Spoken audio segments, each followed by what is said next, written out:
Un des grands enjeux, c'est la réduction la baisse des financements de l'État et donc la réduction des coûts. Donc, qui dit réduction des coûts, dit à un moment ou à un autre mutualisation, qui a déjà commencé. Quel est, vous, votre objectif en ce sens-là, au niveau de l'administratif, mais aussi des services techniques, parce qu'il y a aussi un désengagement de l'État sur les services techniques. Alors, quel projet? Il y a deux éléments à prendre en compte. Le premier élément, c'est qu'il y aura moins d'argent public venant de l'extérieur qui va nous arriver, au niveau des dotations de l'État, par exemple.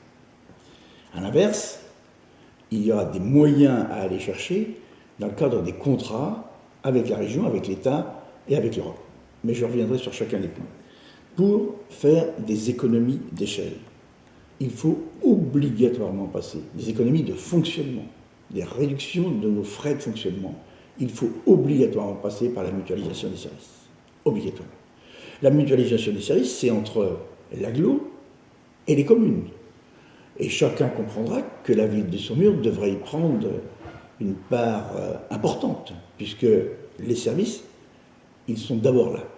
Ça, c'est la première chose. Mais ces services-là, il faudra les mettre à la disposition de tous. Moi, je n'oublie pas. Mais on parle aussi de tous les services ou juste de services? Il faudra y aller progressivement. Il y en a deux qui vont nous arriver très rapidement en responsabilité. C'est l'instruction des permis de construire et l'ingénierie concernant les voiries. Voilà. Question. Les services existent à la ville de Saumur. Est-ce qu'on les met à disposition de tout le monde, et dans quelles conditions, bien évidemment, ou est-ce qu'on va chercher à l'extérieur du territoire saumurois des compétences que nous avons sur place? Je crois qu'il faut que nous soyons à la fois raisonnables et pragmatiques et en capacité de mutualiser tout ça. Il y en aura d'autres, progressivement. Sans doute des services techniques aussi. Moi, j'entends le cri d'appel du délégué de Véry avant les élections, disant on n'y arrive plus dans les petites communes. Mais j'entends aussi les besoins en termes juridiques qui s'expriment ici ou là et pour lesquels on ne trouve plus les réponses adéquates. Mais il y en a une deuxième.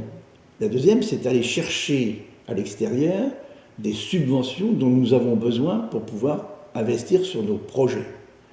Et l'année 2014 va être une année décisive. Pourquoi est-elle décisive? Le contrat régional a été acté pour 4,4 millions d'euros, mais il est révisable. Et donc, nous aurons à regarder de très près, dans les prochaines semaines, ce que nous pouvons faire. 2, le contrat de projet État-région. Celui-ci, il nous sera proposé à la rentrée septembre-octobre, sans doute. 3, les fonds européens, qui sont aujourd'hui gérés par les régions, donc gérés par la région Pays de la Loire. C'est 945 millions d'euros qui arrivent sur le territoire Pays de la Loire. Il faut que nous allions chercher notre part, toute notre part, de ces fonds européens. Et 4, enfin, des moyens financiers conséquents pour nous lancer dans l'installation du numérique sur l'ensemble du territoire de la communauté d'agglomération. Je rappelle pour mémoire que la ville de Saumur, elle, sera équipée par un opérateur privé, mais que le reste du territoire, aujourd'hui, n'est pas prévu.